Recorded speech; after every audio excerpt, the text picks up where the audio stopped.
이건 정식 절차가 아니라 간편법이죠. 간편법. 내용증명제도하고 민사조정제도하고 소액사건 심판제도 요 세 가지가 간편한 분쟁 해결 방식으로 공부한 적이 있는데 지금 내용증명 보냈네요. 이거 3장 써야 된다고 그랬죠? 그래서 우체국 하면은 하나는 우체국에서 보관하고 하나는 돌려주고 하나는 상대방에게 등기로 보냅니다. 자, 내용증명 수신자는 값이고요. 발신자는 을입니다. 그러니까 보내는 사람이 을이고 받는 사람이 값입니다. 계약 해제 통보네요. 본인의 아들 병 귀하의 노트북을 200만 원에 구입하였습니다. 그러나 본인의 아들 병은 미성년자로 이와 같이 계약을 해제합니다. 이 내용 증명을 보니까 뭐예요 이거? 최고권이에요? 철회권이에요? 철회권이죠? 근데 이 철회를 누가 하는 거예요? 아빠가 하는 거네. 아빠가 하는 거 이건 철회가 아니라 취소라고 해맞겠죠? 철회권은 누가 하는 거죠? 상대방이 갖는 게 철회권이잖아요. 그죠? 그래서 철회권이 아니라 이건 취소권입니다. 그러니까 이 취소권은 미성년자 본인이 할 수도 있고 법정 대리인인 부모가 취소권을 행사할 수도 있어요. 그래서 내용 증명에서 해제를 통과합니다 하면은 이 내용 증명이 도착하는 순간 그 효력이 발생합니다. 근데 여기까지는 시험 문제가 나오지 않을 거예요. 이걸 발신주의냐 도달주의냐 그래가지고 민법에서 규정하고 있는데 우리나라는 대부분 도달주의를 채택하고 있기 때문에 이 내용 증명이 우편함에 탁 들어가는 순간 이미 도달한 걸로 봐요. 뜯어서 읽어 받거나 안 받거나 상관없어. 그 우편함에 딱 들어가는 순간 취소 효력이 발생하는 거예요. 그 정도만 알아두세요. 자, 그럼 1번. 해당 문서는 내용의 진위 여부를 우체국에서 지금 큰일 날 소리 하고 있네. 우체국에서 이 내용의 사실과 거짓을 판단하는 게 아니에요. 이것은 이런 내용으로 통보만 하는 것이지 우체국에서 뭐 진위를 파악할 수 있는 건 아니니까 말도 안 되는 소리고요. 2번. 값이 그 부모죠. 아빠겠지. 해당 문서에 대해서 일정 기간 내에 회신을 하지 않으면 계약은 해제된다. 아, 값이 지금 받는 사람이니까 아빠가 아니구나. 이거 판매한 사람이겠네. 일정한 기간 내에 회신하지 않으면 계약은 해제되는 게 아니라 아까 얘기했잖아요.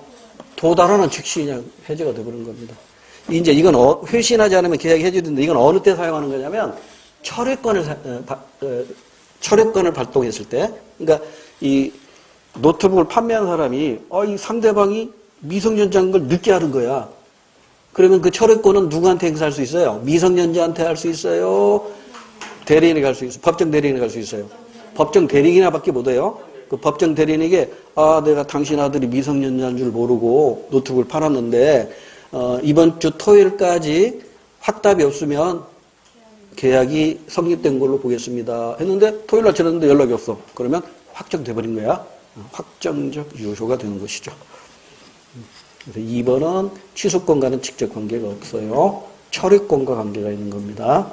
그리고 회신하지 않으면 계약은 해제되는 게 아니라 계약은 확정적으로 유효가 되는 것이고요. 3번. 갑과 병이 계약서를 작성하지 않았다면 계약은 처음부터 성립되지 않는 것으로 본다. 땡. 계약은 구두로 서로 청약과 승낙만 있으면 성립되는 것이고 계약서 쓰고 안 쓰고는 자유입니다. 다만 나중에 발생할 분쟁거리를 없애기 위해서 계약서를 쓰는 것일 뿐이지 계약서를 안 썼다고 계약의 효력이 없는 건 아니다. 이렇게 기억하시면 돼요. 그럼 4번이 맞는 걸로 정답이겠네요. 병이 즉 미성년자인 아들이 즉 부모의 동의 없이 단독으로 한 계약은 병 아빠 또는 을이 취소할 수 있다. 병이 미성년자고 을이 아빠죠? 취소할 수 있다. 맞습니다. 둘 다 취소할 수 있어요. 됐고 넘어가 볼까요? 그럼 여기서 조금만 더 정리해 볼까? 이와 관련해서 신문제 나올 만한 게 뭐가 있냐면 이게 지금 우리 민법상 제한 능력자 제도죠? 그럼 이 제한 능력자에 해당되는 게 세 사람 있잖아요. 기회를 더듬어 봐요. 지금 시험 문제 나온 게 바로 뭐예요? 미성년자. 만 몇 세 미만? 18세. 웬 또 18세예요. 만 19세 미만이에요. 그래서 이 미성년자는 단독으로 유효한 법률 행위를 못해요. 그러니까 부모의 동의나 부모가 없으면 후견인, 고모나 이모나 삼촌 등의 동의가 있어야 된단 말이에요. 그러나 이 미성년자라도 단독으로 할 수 있는 경우가 있었지. 미성년자라도 단독으로 할 수 있는 경우가 몇 개 있었죠? 응? 이를테면 용돈의 범위 내에서는 자기 마음대로 할 수 있어요. 유효한 법률 행위 할 수 있어요. 그다음에 부모가 허락해준 영업, 커피숍을 차려주거나 인터넷 쇼핑몰을 운영하도록 하거나 이거 허락했다면 미성년자라도 법률 행위는 유효하게 할 수 있어요. 그다음에 만 17세 이상이면 단독으로 유언을 할 수도 있고요. 또 미성년자라도 만 15세 이상이면 부모의 동의를 얻어서 노동계약을 할 수 있는데 물론 노동계약은 본인이 직접 하는 겁니다. 부모의 동의를 얻어서 본인이 직접 노동계약을 하고 임금 청구도 단독으로 할 수 있어요. 임금 청구도 단독으로 할 수 있다. 뭐 등등. 그리고 의무를 면제받거나 권리만을 얻는 경우에도 단독으로 할 수 있겠죠. 이를테면 상속을 받는 경우 이것은 권리만 얻는 거잖아요. 이때 단독으로 할 수 있고요. 채무 면제, 빚진 걸 안 갚아도 돼. 이런 채무 면제의 경우에는 의무만을 면제하는 것이니까 미성년자도 단독으로 할 수 있어요. 그리고 이 경우 이제 미성년자가 이렇게 단독으로 미성년자가 이게 취소할 수 있으니까 취소하기 전에는 유효죠. 근데 취소하는 순간 소급효가 있어요, 없어요? 있어요. 취소하는 순간 소급적으로 효력이 발생하기 때문에 처음부터 효력이 없는 무효가 되는 거예요. 취소하기 전에는 유효, 취소하면 무효 이렇게 되는 거예요. 됐죠? 그러니까 무효는 처음부터 효력이 없는 것이니까 취소의 효력은 소급효가 있다 없다? 있다. 이것도 기억해 두세요. 그럼 이게 일방적으로 취소하면 이제 거래 상대방이 피해 볼 수 있으니까 상대방 보호를 위해서 두고 있는 게 대표의 그 세 개죠. 첫 번째가 최고권. 누구에게? 법정 대리에게만 할 수 있어요. 철회권. 누구에게? 법정 대리인과 미성년자 본인에게. 그 다음에 취소권의 배제. 취소권, 취소 못하게 받는 거예요. 어느 때죠? 사술. 거짓말로 성인임을 믿게 한 경우죠. 이를테면 주민등록증을 위조한다거나 학생증을 위조해가지고 성인임을 믿게 하면은 취소 못해요. 확정적으로 유효가 돼버린 겁니다. 그 다음에 제 생각으로 이쪽에서 나올 가능성이 더 높아. 왜? 이 미성년자는 요것만 바뀌어졌거든요. 이게 20세에서 19세로 바뀌었거든. 2013년에 개정됐잖아요. 이 제한능력자 제도가 2013년 7월 1일부로 개정된 거라고. 그러니까 몇 년 동안 이 시험 문제가 안 나왔어요. 왜? 2013년에 개정됐으니까. 근데 이제 어느 정도 이제 유효 기간이 좀 지났어요. 이제 인식할 수 있는 기간이 지났기 때문에 낼만 해요. 첫 번째, 이게 두 번째가 뭐냐면 피한정 후견인 제도, 피성년 후견인 제도. 그래서 우리 공부했던 거 복습해봐요. 피한정 후견인 제도는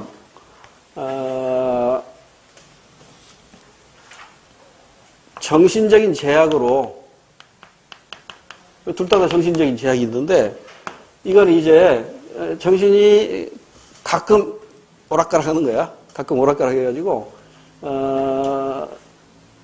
정신적 결함으로 지속적인 정신적인 제약으로 사무처리 능력이 부족해요.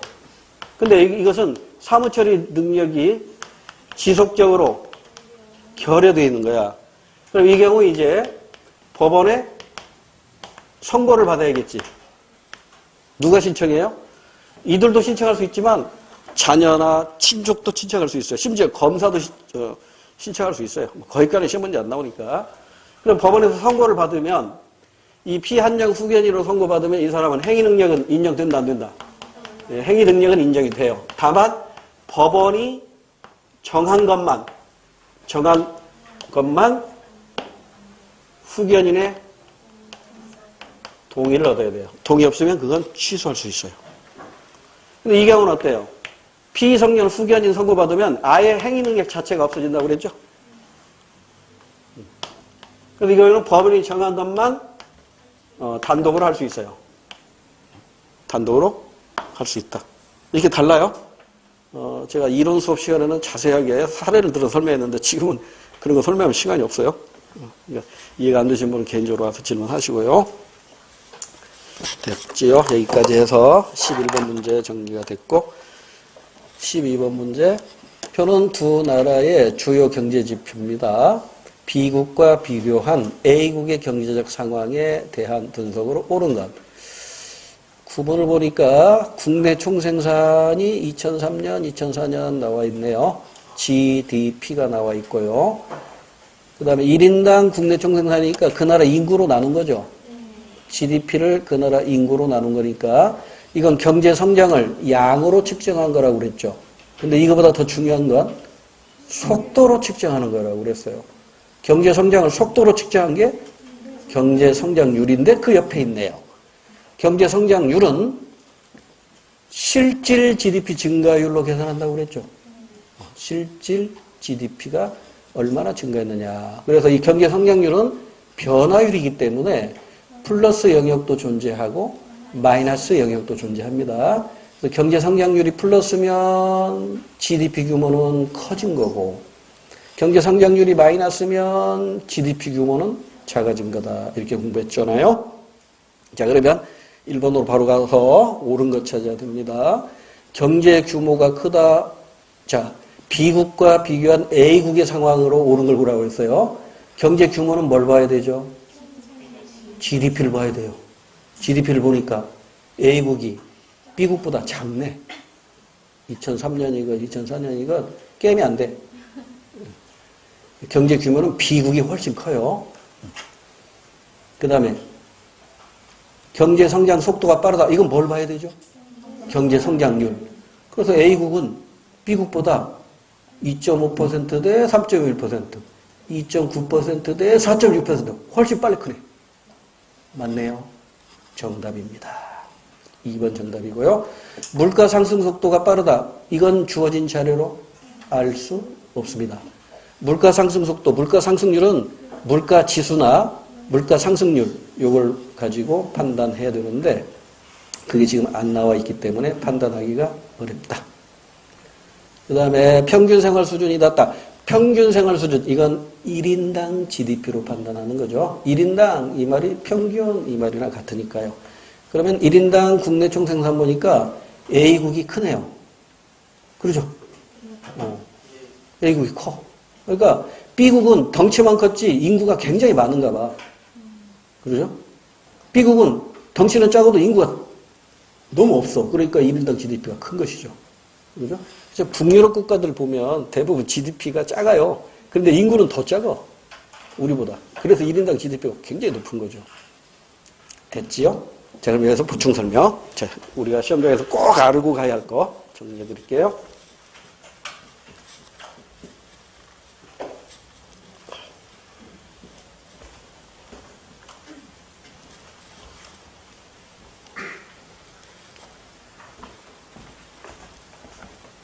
이거 기억날지 모르겠네. 가격,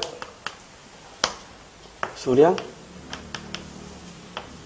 소요곡선, 공급곡선, equal, 균형 가격, 균형 거래량. 이건 시장의 가격 이론이죠. 시장의 가격 이론이죠. 이걸 우리는 뭐라고 표현하죠? 미시경제야, 거시경제야? 미시경제지. 그럼 이게 확대되면 이제 시장이 아니라 국민 전체의 소득 이론이라고. 국민 소득 이론. 국민 소득 이론. 이게 거시경제죠. 그러면 가격을 종합해서 평균 내면 뭐가 된다고 그랬죠? 물가. 수량을 계산하는데 이제 이걸 화폐 단위로 표시하면 뭐가 돼요? 국민소득이 나오는데 이때 국민소득을 측정하는 지표가 기준이 옛날에는 GNP로 했다고 그랬죠. 그런데 1995년부터 바뀌어졌어요. WTO가 출범하면서 GNP가 뭘로 바뀌어요? GDP, Gross Domestic Product. 그러니까 국내 총생산으로 바뀌는데 여기에서 수량을 국민소득이라는 소득의 개념으로 바뀌어지기 위해서는 여기서 가격을 곱해줘야겠죠. 몇 개 만들었는데 시장에서 얼마에 팔리니까 이게 국민이 얼마만큼 번다 이렇게 계산이 되잖아요. 근데 이때 가격이 둘로 쪼개져요. 자, 이쪽으로 해볼게요. 이를테면 당해년도 올해 생산량에다가 올해 수량 생산량에다가 올해 시장에서 판매되는 가격을 곱하면 이게 명목 GDP가 되는 거예요. 명목 GDP라고. 그러니까 보세요. 지금 물가가 오르고 있다고 가정합시다. 지금 대부분 국가에서 물가가 오르고 있으니까요. 그럼 물가가 오르고 있을 때 명목 GDP는 크게 계산될까요? 작게 계산될까요? 크게 계산되겠지. 왜? 이게 물가가 반영이 된 것이니까. 가격이 오른 것이 반영이 된 것이니까. 그러면 이 명목 GDP는 이게 문제가 있다고. 자, 그 얘기는 조금 이따 하기로 하고. 그러면 그렇게 하지 말고 이 당해년도 생산량에다가 이거 똑같아요. 생산량은 똑같은데 올해 가격을 곱할 게 아니라 작년이나 과거 가격을 가지고 비교해보자. 그래야만이 실질적으로 우리가 만들어진 것의 소득이, 우리가 만들어서 판매하는 소득이 증가했는지 감소했는지 알 수 있는 거 아니냐. 왜냐하면 명목 GDP는요. 생산량이 줄더라도 가격이 비싸지면 이게 커지잖아. 근데 생산량이 일정하다면 기준연도, 과거, 기준연도 가격을 곱해버리면 이 가격은 고정돼 버리는 거잖아요. 가격이 고정돼 있기 때문에 생산량이 늘어나면 GDP 커지는 거고 생산량이 줄어들면 GDP 작아지는 거잖아. 따라서 이 당해년도 가격은 변화무쌍하죠. 해마다 변하죠. 근데 기준연도 가격은 이거 고정시켜버린 거잖아. 그러니까 기준연도 가격을 곱하면 이게 바로 실질 GDP가 되는 거예요. 그러면 물가가 오를 때 실질 GDP는 크게 계산돼요? 작게 계산돼요? 작게 계산돼. 물가가 오른 것이 반영이 안 돼 있으니까. 그 물가 상승분을 제거시켜버렸으니까. 그래서 이 그림 기억나요? 시간이 흘러갑니다. GDP입니다. 명목 GDP입니다. 실질 GDP입니다. 물가 오르고 있나요? 내리고 있나요? 내리고 있네요. 왜? 실질이 커지고 있잖아. 그럼 이걸 바꿀까요? 명목입니다. 실질입니다. 물가 오르고 있나요? 내리고 있나요? 오르고 있네요. 명목이 커지고 있으니까. 이런 식으로 판단하면 된다고. 됐죠? 이게 기준연도라는 거 아시죠? 실질과 명목이 같을 때 이게 바로 기준연도가 되는 거야. 기준연도. 이 기준연도를 정해놓고 당해년도 생산량을 곱하면 그게 실질 GDP라고. 그러니까 이 실질 GDP의 증가율로 경제 성장을 측정하는 겁니다. 오케이? 이제 일단 여기까지. 근데 뒤에 가면 또 문제 나올 거예요.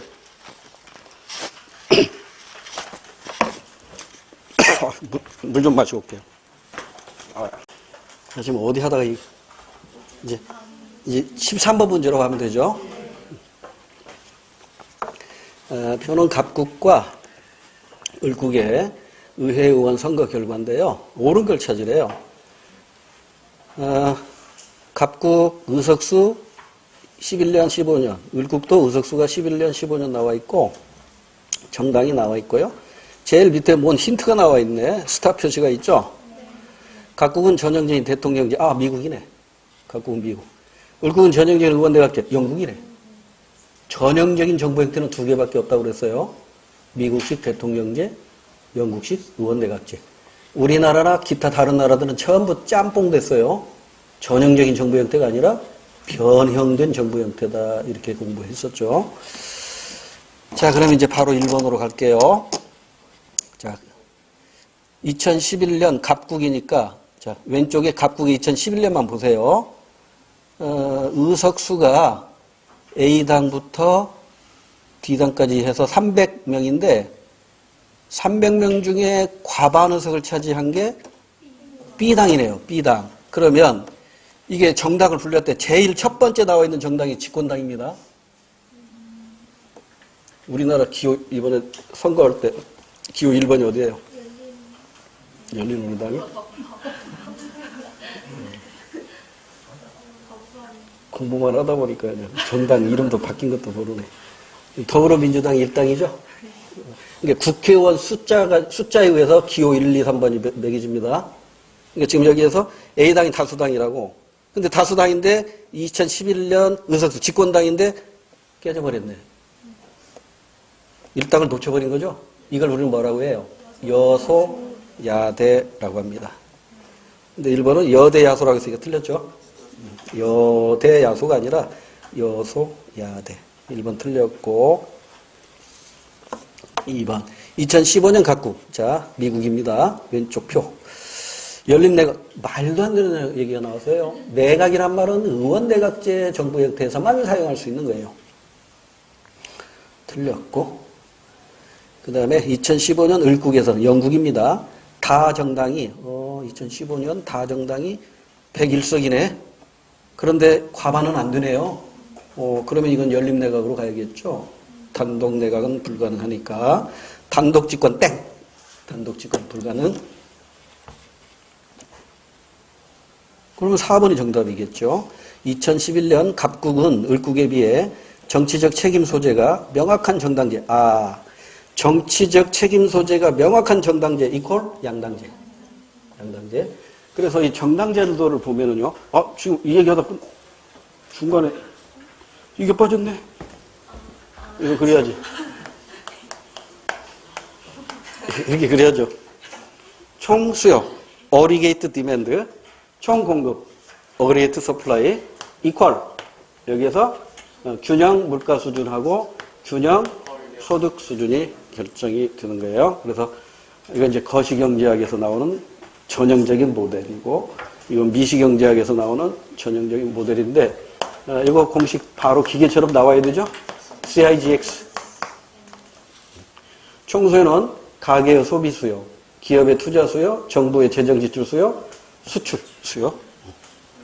그 다음에 총 공급은 국내에서 만들어진 것 GDP 플러스 M 수입. 그러면 여기 이점에서는 얘하고 얘하고 같으니까 이 점에서의 GDP 구할 수 있겠죠? 이거 구할 수 있잖아요. GDP 이퀄 C, I, G, X 마이너스 M. 이렇게 묶으면 이게 바로 뭐가 되는 거예요? 수출 이렇게 했었죠. 여기서 이제 난이도를 높이면 수능에서 출제된 거예요. 우리 시험 아직 안 나왔어요. 난이도를 높이면 이렇게 출제하죠. 수출은 GDP에 포함이 돼 있어요, 안 돼 있어요? 포함이 돼 있죠. 그러니까 수출이 늘어나면 GDP도 늘어납니다. 수입은 GDP에 포함돼 있어요, 안 돼 있어요? 안 돼 있죠. 안 돼 있으니까 빼주는 거잖아. 그러면 수입이 늘어나면 GDP는 어떻게 돼요? 얘가 늘었어. 그러면 GDP도 줄어드나? 아닙니다. 이 수입은 GDP에 영향을 안 준다고 그랬어.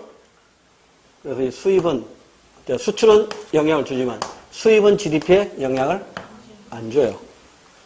그럼 또 이제 의문이 생기지.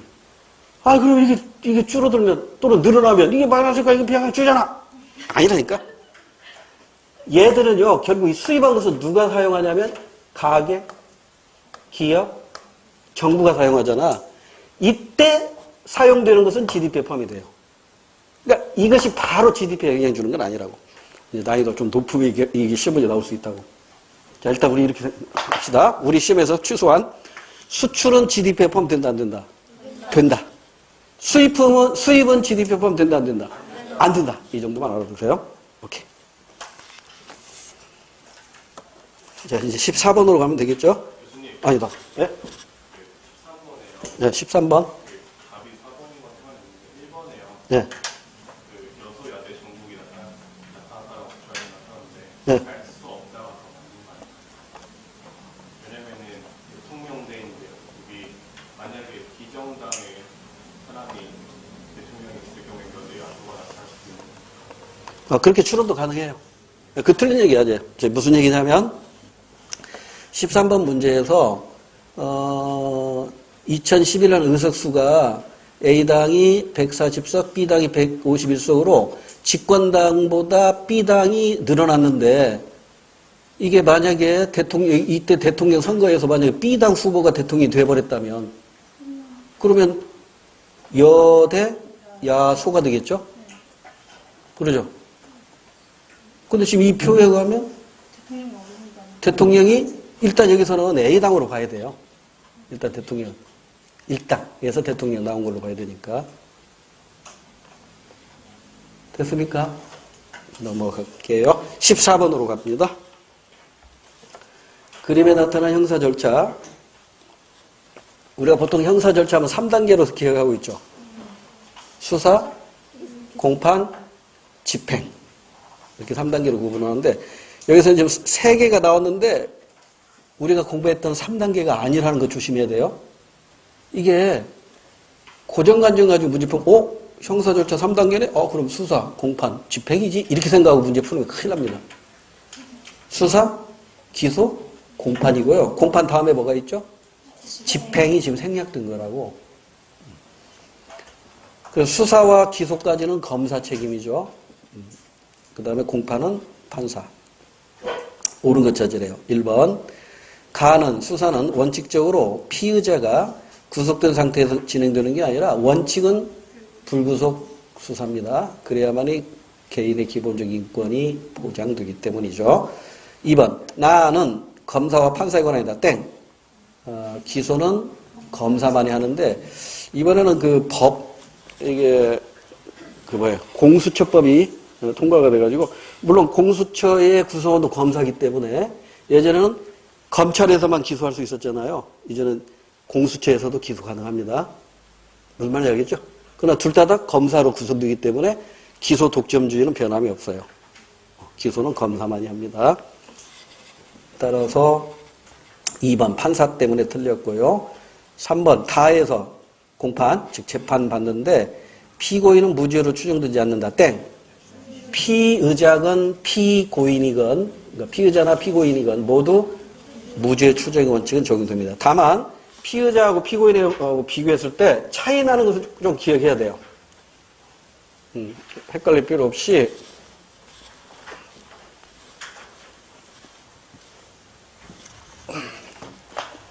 보세요.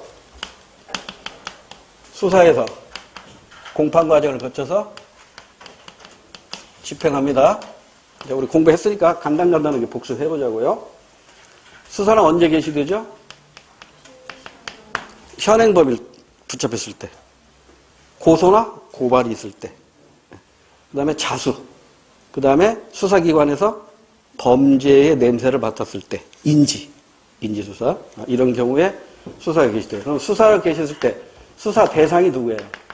이 대상을 우리는 형사 피의자라고 해요. 그 형사 피의자도 국민이기 때문에 유죄로 확정되기까지는 무죄로 추정합니다.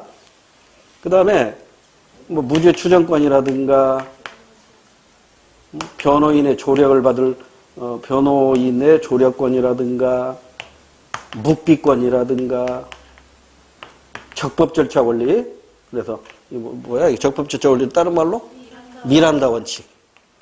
미란다 원칙. 이런 건 형사 피의자나 형사 피고인 모두에게 적용되는데 형사 피의자만 갖는 독특한 특징이 바로 구속, 적부, 심사, 청구권이에요. 심사, 청구할 수 있어요.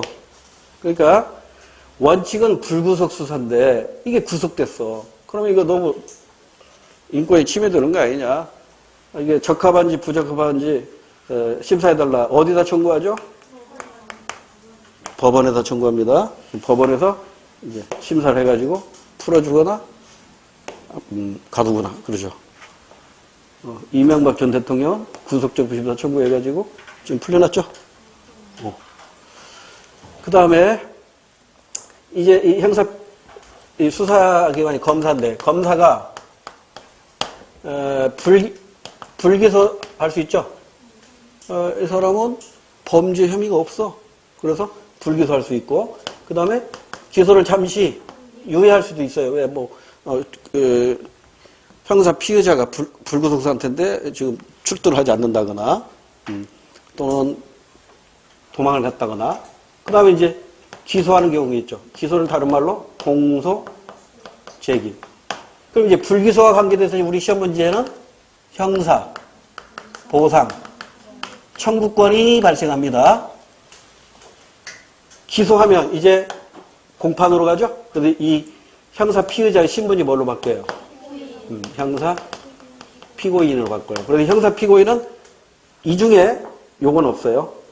구속적 부심사 청구권 없어요. 요건 다 있어요. 그 다음에 또 있는 게 하나 더 있지. 구속적 부심사 청구를 통해서 형사 피의자는 풀어날 수 있지만 재판이 시작된 형사 피고인은 구속적 부심사 청구로 풀어나는 게 아니라 보석을 청구해서 풀려날 수가 있어요. 그러니까 보석은 누가 관계가 있다? 형사 피고인. 구속적 부심사 청구는 형사 피의자. 이게 달라요. 그러면 이제 이 형사 피고인이 이제 이 공판, 재판에서 무죄를 받을 수 있죠. 그래서 이게 대법원에서 확정이 됐다고 가정해 볼까요? 대법원에서 확정이 되면 이제 어디로 가야 돼요? 형사보상 청구하면 돼요. 그래서 형사보상 청구는 딱 두 가지 경우밖에 없어요. 형사 피의자가 불기소 처분받았을 때와 형사 피고인이 무죄로 확정되었을 때는 우리 헌법에 규정된 형사보상 청구권을 행사할 수 있다. 그런데 여기 이제 유죄가 있잖아요. 유죄. 유죄는 세 가지가 있죠. 실형을 선고하는 경우죠. 그러면 실형은 집행해야겠지. 그러면 이제 이 신분이 어떻게 돼요? 집행하면 수형인이 되지.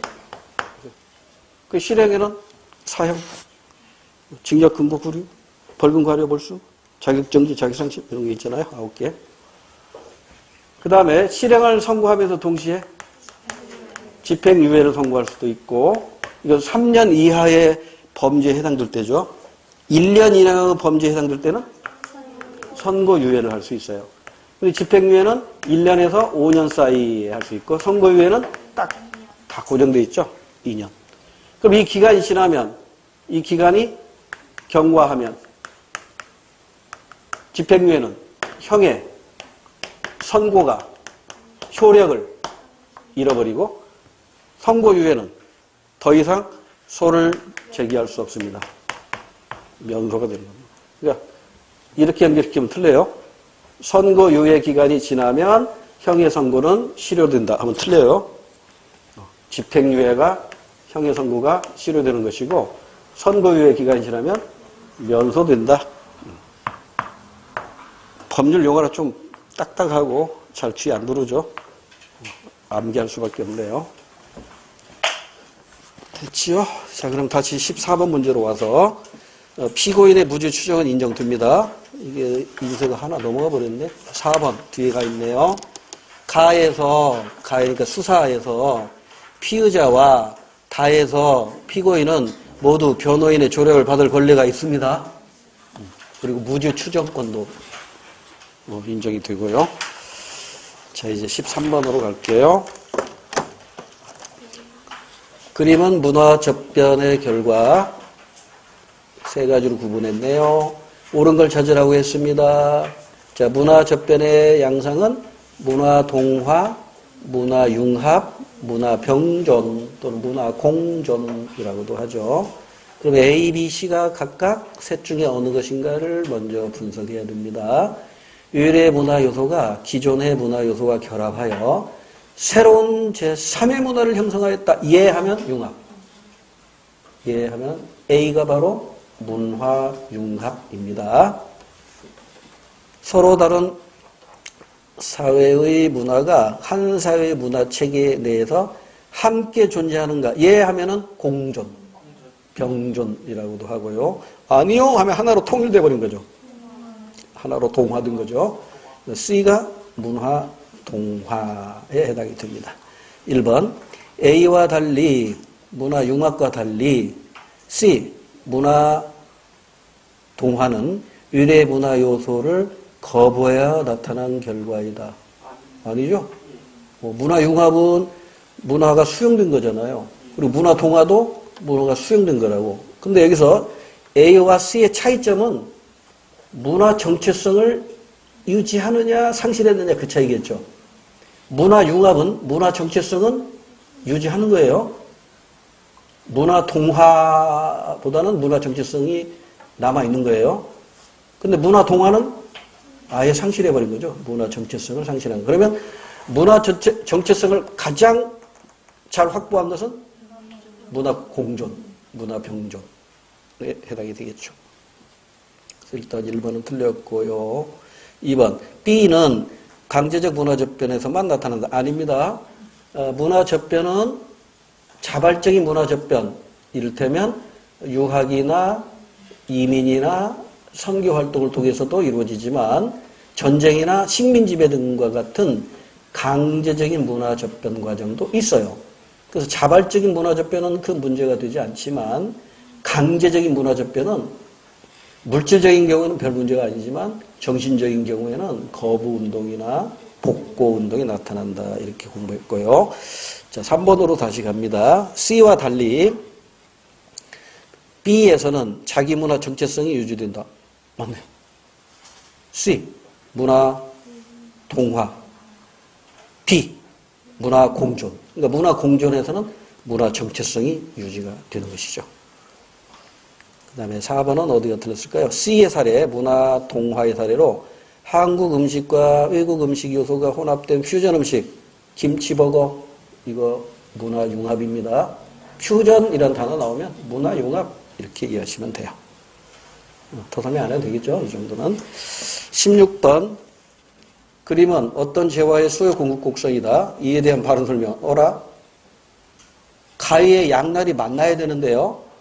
가위의 양날이 지금 만나지 않고 있는데요. 가격 축에서 불균형을 이루고 있나요? 수량 축에서 불균형을 이루고 있나요? 수량 축에서 불균형을 이루고 있으니까 이런 재화를 우리는 자유재라고 합니다. 만약에 가격 축에서 불균형을 이루고 있다면 거래가 이루어지지 않는 경제재 이렇게 표현하는 것이죠. 다만 차이가 있다면 수요 탄력성하고 공급 탄력성이 다르네요. 그렇죠? 수요 곡선은 지금 우하향 형태로 나타나고 있기 때문에 탄력도가 있는데 공급 곡선은 수직이니까 완전 비탄력이죠. 그러니까 공급 법칙은 적용이 안 된다는 얘기죠. 수요 법칙은 적용되는데 공급 법칙은 적용이 안 됩니다. 자, 그럼 이제 옳은 설명 찾으래요. 1번. 이 재화는 경제재로 볼 수 없다. 정답이네. 그럼 뭐예요? 자유재죠. 자유재. 자, 나머지는 이 재화는 공급 법칙이 적용되다. 땡. 공급 법칙 적용이 안 되잖아요. 적용이 되려면 우상향 형태로 기울기가 플러스 형태로 나타나야 됩니다. 그 다음에 사람들의 기호가 감소하면 균형 가격이 생길 수 있다. 여러분 기호가 감소하면 수요가 감소하겠죠? 수요가 감소하면 수요 곡선이 왼쪽으로 가요. 그러면 자유재의 성격이 더 강화되는 거죠. 그럼 어떻게 바꿔야 돼요? 증가하면. 그러죠? 사람들의 기호가 증가하면 균형 가격이 생길 수도 있겠죠. 즉 자유재가 경제재가 될 수도 있겠죠. 4번 가격이 너무 낮게 책정되어 초과 공급 말도 안 되는 얘기죠. 초과 공급이나 초과 수요가 발생하려면 일단 수요와 공급 곡선이 만나야 된단 말이에요. 가위의 양날이 만나야 되는데 지금 안 만나고 있다고. 넘어갑니다. 17번 그림은 정책 결정 과정에 해당하는데 옳은 걸 고르래요. A가 투입이죠. B는 산출이고요. C는 활육 또는 피드백이라고 하죠. 자, A 요구사항이죠. 투입. 땡땡협회는 양육비 지원에 대한 입법 청원을 하였다. 오, 입법 청원 이것 좀 해주세요. 요구하고 있죠.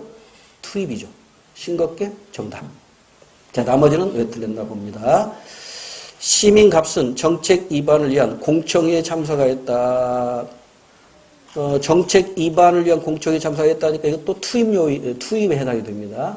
A에 해당이 되고요. 3번 시민단체가 무리한 도시개발 정책을 집행한 땡땡 시장에 대해서 주민소환 완료죠. 잘못했으니까 물러나 이거잖아요. 피드백 완료. C로 봐야 되고. 그 다음에 4번 국회는 한중 FTA 체결 비준에 대한 동의권을 행사했다. 이것은 정책 결정 기구에서 정책을 결정까지는 아직 안 간 거예요. 동의만 했잖아요. 그러니까 지금 정책 결정 기구 안에 있는 거야. 근데 이때 국회는 공식적 정책 결정 기구예요? 비공식적 정책 결정 기구예요? 공식적이죠. 그러니까 우리 헌법상 기구들은 전부 공식적 정책 결정 기구고 그 이외에 뭐 시민단체라든가 정당이라든가 뭐 언론이라든가 이런 것들은 비공식적 정책 결정 기구로 이해하시면 돼요. 18번 다음에 나타난 우리나라 사회보장제도 A, B에 대한 설명으로 오는 것. 자, 첫 번째 생계 곤란을 겪게 된 값은 소득 수준에 따라 생계, 의료, 주거, 교육, 급여 등을 국가에서 지원해주는 이거 뭐예요? 생활무능력자에게 국가에서 생계비 주는 거니까 공공부조네요. 자, 공공부조가 있음을 알게 되었다. 이에 값은 주민자치센터를 방문해 급여 신청을 하였다. 공공부조. 두 번째, 은은 20년 넘게 직장 생활을 하는 동안 B의 가입자로서 꾸준히 보험료를 B 사회보험이네요. 보험료를 납입해온 덕분에 노후에 사회보험 중에 국민연금이네요. 그렇죠? 연금공단에서 급여를 받을 수 있게 되었다. 이건 국민연금. 사회보험 중에 국민연금이죠. 자, 옳은 거 찾으래요. A는 공공부조는 빈곤에 대한 사전 예방적 성격 땡. 사전적인 것은 사회보험 하나밖에 없어요. 공공부조라든가 사회 서비스는 모두 사후적인 복지제도입니다. 2번에 B는 사회보험 중에 국민연금제도는 가입자 간의 상호 부조의 원리가 적용되죠.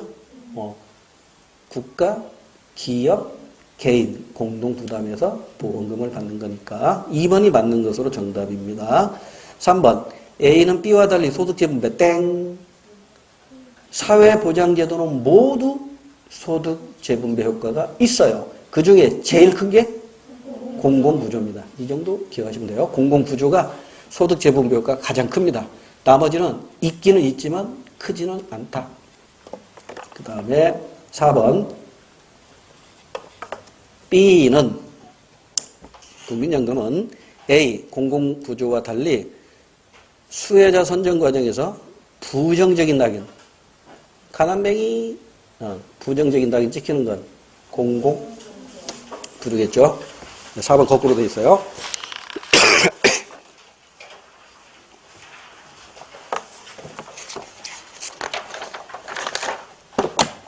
19번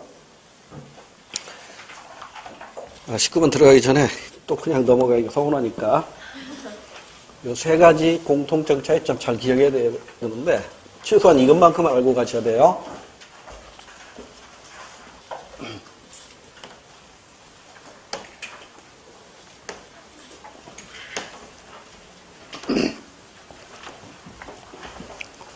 자, 우리나라 사회보장제도입니다.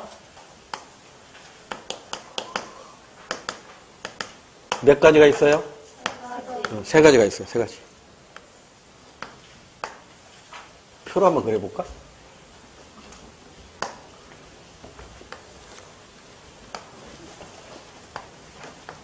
세 가지.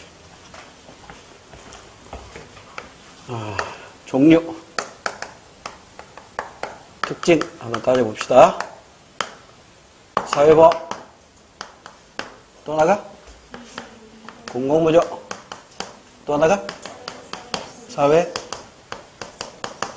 서비스. 자, 제일 먼저 대상부터 해야겠다. 이제 사회보장의 대상. 사회보험의 대상은 전 국민이야. 따라서 이걸 우리는 뭐라고 해요? 보편적 복지라고 하는 거잖아요. 자, 공공부조는 생활 무능력자만 골라서 합니다. 누가 고르죠?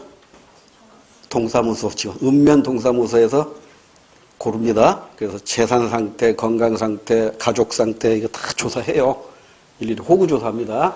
그러니까 이것은 선별적 복지죠. 그 다음에 사회보험의 혜택도 못 받고 공공부조 혜택도 못 받는 그야말로 소외된 사람들이 있잖아요. 우리 주변에 소외된 이웃들. 소외된 이웃들. 대표적인 게 장애인들, 독거노인들, 그죠? 미혼모들. 이게 다 사회적 약자잖아요. 도움을 필요로 하는 사람들이잖아요. 쪽방촌에 있는 노인들 보세요. 독거노인들. 이 소외된 이웃들. 이런 사람들을 선별적으로 하는 것이죠. 그러면 이제 두 번째는 대상이 가장 폭넓은 게 사회보험이라는 걸 알았죠? 그럼 무슨 돈으로 할까? 재원. 돈이 있어야 되잖아요. 자본주의 사회에서 돈 없으면 아무것도 못 하잖아요. 요즘은 돈이 인격이잖아요. 그래서 나이 먹을수록 입은 다물고 지갑을 열어야 돼. 근데 거꾸로 하는 사람이 있어. 나이 많을수록 지갑은 닫고 주둥이만, 죄송합니다. 사회보험은 보험료 가지고 하는데, 전액 보험료인데, 이게 국가에서 일부 주고, 회사, 기업에서 일부 주고, 개인이 또 일부 내요. 그러니까 이것을 수혜자가 비용을 부담한다 해서 이걸 일컬어 수혜자 비용 부담의 원칙이라고 해요. 수혜자가 비용의 일부를 부담합니다. 그리고 이때 비용은요, 능력에 따라서 부담합니다. 집이 몇 평짜리 집이냐, 몇 억짜리 집이냐, 자동차가 몇 대냐에 따라서 보험료 결정이 달라집니다. 그래서 수혜자 비용 부담의 원칙과 더불어 비용 부담의 능력의 원칙이 적용된다. 이렇게 이해하시고요. 자, 공공부조는 이건 100% 세금입니다. 그래서 성격이 다르잖아요. 이렇게 하나, 둘, 셋이 공동하니까 이걸 우리 뭐라고 표현해? 상호부조라고 표현하잖아요. 상호부조. 전액 세금이니까 이걸 뭐라고 불러? 공공부조라고 하는 거예요. 근데 얘는 달라. 사회 서비스로죠. 보험료도 안 걷죠. 100% 세금도 아니라고. 일부는 국가나 지자체에서 도움을 주지만 대부분은 개인이나 단체의 구호금이라고. 개인 또는 단체의 구호금. 그러니까 전액 세금을 가지고 하는 공공부조가 소득 재분배 효과가 가장 클 수밖에 없는 것이죠. 그 다음에 특징으로 바로 넘어가 볼까요? 특징. 사전적, 사후적, 사후적. 사전적, 금전적. 사후적, 금전적. 사후적, 비금전적. 이렇게 되죠? 그러니까 비금전적은 하나밖에 없어요. 사회 서비스만 비금전적이에요. 그 다음에 사회보험은 강제보험이죠? 일반 상법상 보면 어때요? 의무보험이잖아요. 여러분 생명보험 들었나요? 의무보험입니다. 가입해도 되고 안 해도 돼요. 화재보험, 의무보험입니다. 근데 건강보험은요? 일정한 자격을 갖추면 반드시 가입해야 돼요. 강제보험이에요. 강제보험입니다. 그 다음에 아까도 얘기했던 대로 수혜자가 비용을 부담합니다. 어떻게? 능력에 따라서. 여기도 전액 세금이니까 수혜자가 비용 부담 안 해도 되죠. 여기도 수혜자가 비용 부담 안 해도 되잖아요. 세금이나 구호금 가지고 하는 거니까. 그죠? 그래서 수혜자가 비용을 부담하는 건 이거밖에 없어요. 세금. 그 다음에 이건 긍정적인 측면이 많죠. 왜냐하면 이게 사전에 미리 보험료를 걷었다가 위험이나 재해가 발생했을 때 혜택을 받잖아요. 근데 혜택이 크다고. 낸 것보다 혜택을 많이 받아요. 그래서 근로의욕이 높아져요, 낮아져요? 높아집니다. 근로의욕이 높아져요. 그래서 확대하는 게 유리해요, 축소하는 게 유리해요?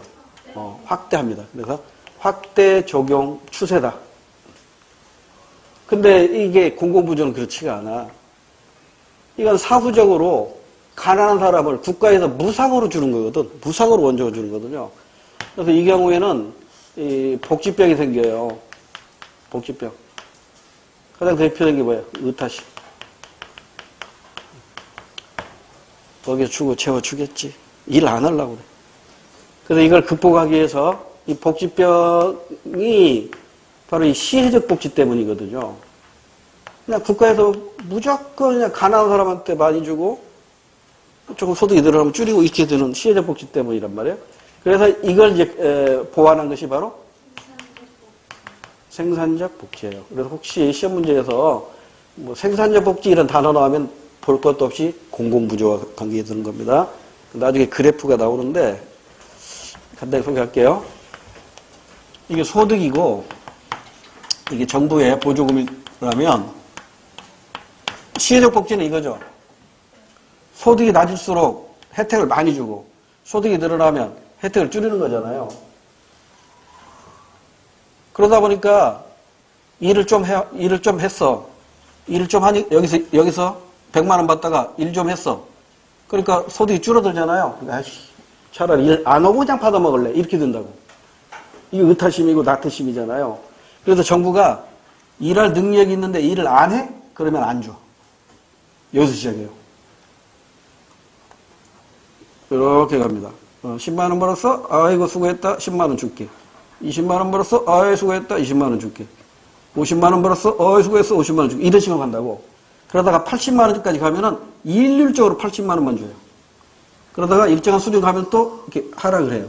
그래서 우리나라에서 지금 이게 근로장려금 제도라고 해서 이거 시행하고 있습니다. 3단계인데 시험 문제 낼 때는 이렇게 안 내고 그냥 이렇게 두리뭉실해가지고 출제하기도 해요. 그러니까 이게 뭐예요? 일 안 하면 안 준다는 거잖아요. 일하면 주는 거잖아요. 그러니까 이게 뭐예요? 이게 생산적 복지. 이건 시혜적 복지가 되는 것이지. 그래서 오늘날에는 시혜적 복지에서 생산적 복지로 올라가고 있다. 왜? 복지병을 극복하기 위해서. 그러니까 영국의 제3의 길이 나오게 된 계기가 바로 이거잖아요. 복지병을 없애겠다는 거잖아요. 우리나라도 지금 현재 일부 채택하고 있다 정도로 기억하시면 됩니다. 그 다음에 이제 사회 서비스는 사후적이고 비금전적이니까 이게 주로 취업, 취업, 교육. 그죠? 취업 교육. 요즘도 취업 교육 하잖아요. 청주는 잘 모르겠어. 서울에서는 구별로요, 무료로 교육시켜줍니다. 뭐 미용교실도, 미용인가? 음식, 뭐 이런 거, 조리 같은 거 무료로 가르쳐요. 사회 서비스 차원이죠. 취업교육이라든가 알선, 그 다음에 뭐 장애에 대한 재활 등 이런 것들이 바로 비금전적으로 도와주는 사회 서비스입니다. 그 다음에 종류만 볼까요? 종류. 자, 우리나라 4대 보험. 국민 건강보험, 산재보험, 산업재해보상보험, 고용 및 실업보험, 국민연금. 이게 우리나라 4대 보험이죠. 그 다음에 이제 여러분에게 해당되는 공무원연금, 군인연금, 사립학교, 교원연금. 이런 것들이 사회보험입니다. 그 다음에 빼놓을 수 없는 게 있어. 2008년도부터 이 국민건강보험료에다가 플러스 해가지고 장기, 노인, 요양보험이 추가가 됐어요. 장기, 노인, 요양보험. 치매 환자를 생각하면 돼요. 이제 치매도 국가 책임이라는 거죠. 많이 좋아진 거지. 2008년부터 도입됐어요. 치매도 그렇게 크게 걱정 안 해도 돼. 요양면에서는 그래요. 근데 치매는 좀 힘들죠. 가족들이 힘들죠. 예전에 저희 동네 어렸을 때 뒷집 할아버지가 갑자기 불이야 해가지고 난리가 났어요.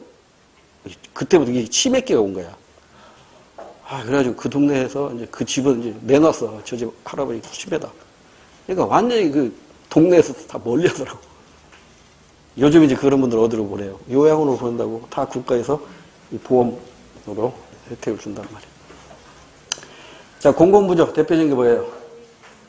생활무능력자에 대한 그 취재생계비, 기초생활보장제도, 기초생활보장제도, 또 의료보호제도, 또 뭐가 있어요? 재해구호제도 등등. 사회서비스, 장애인 재활복지, 고아원, 고아원이라고 안 하죠? 소년, 유소년 복지, 소년복지, 양로원, 양로원이란 말 안 쓰죠? 노인복지 등등. 이런 것들이 이제 사회 서비스, 우리나라에서 채택하고 있는 이 정도만 알아도 문제 푸는데 크게 어려움은 없을 거예요. 자, 이제 19번으로 갑니다. 19, 20번까지 하고 조금 쉬게요. 법치주의와 관련하여 A에서 C국에서 나타나는 상황에 대한 적절한 분석. 법치주의 하면 반대가 뭐죠? 인치주의겠지? 인치주의. 자의적으로 통치하는, 절대 군주가 자의적으로 통치하는 인치.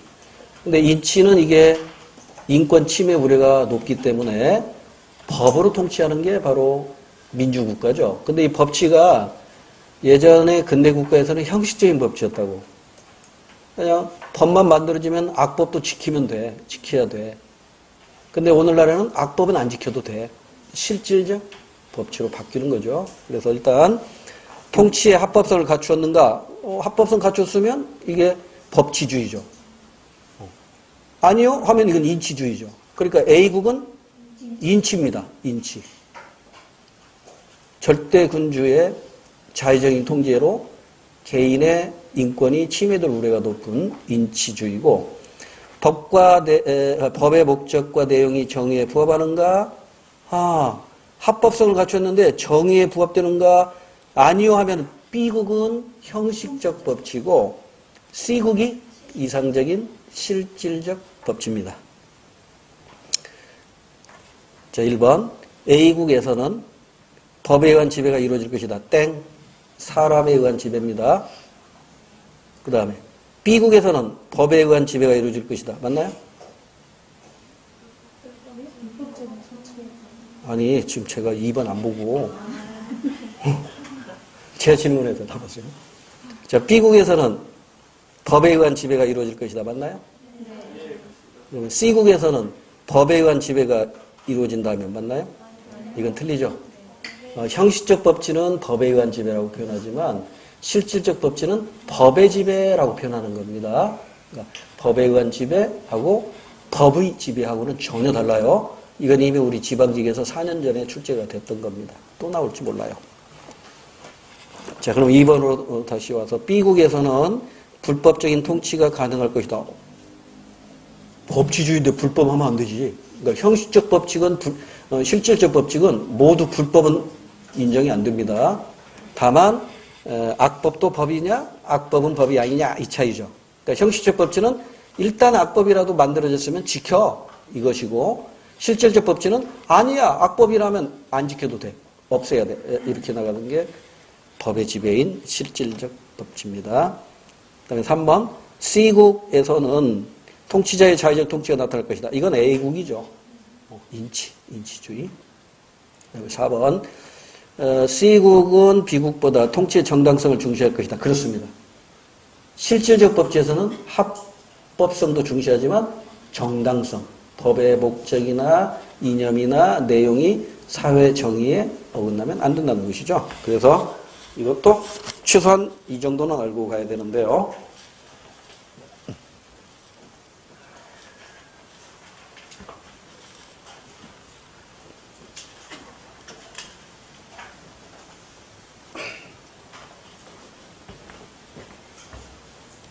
자, 법치하고 대립되는 게 인치. 법치는 또 형식적 법치하고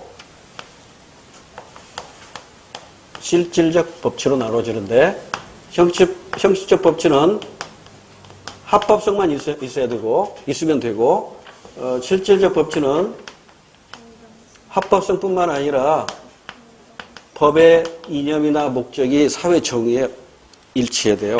어긋나지 않아야 돼요. 정당성이 있어야 돼요.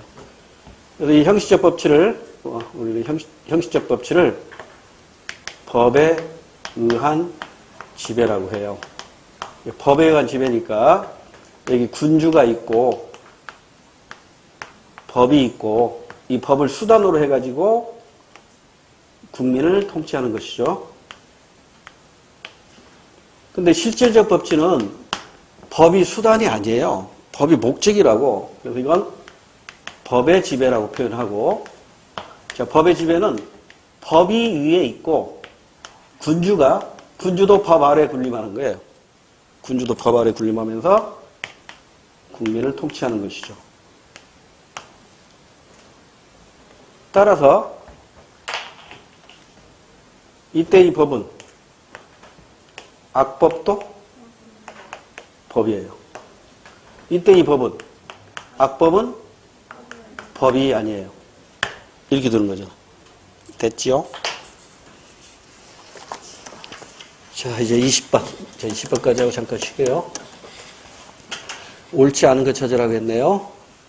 가불의 대화 읽어보셨죠? 예, 1번으로 바로 갈게요. 기억이 뭐냐면 근로시간이네요. 원칙적으로 하루 8시간, 주간 40시간 이내야 된다. 자, 기억, 근로시간, 이 대화를 보니까 30번째 생일 축하한다고 그랬죠? 그러니까 성인 근로자죠. 그러니까 성인 근로자는 하루 8시간, 일주 40시간, 그리고 일주에 최대 12시간까지 연장 가능하다. 이렇게 공부했죠? 근데 연소 근로자는 다르죠? 연소 근로자는 15살에서 18살까지.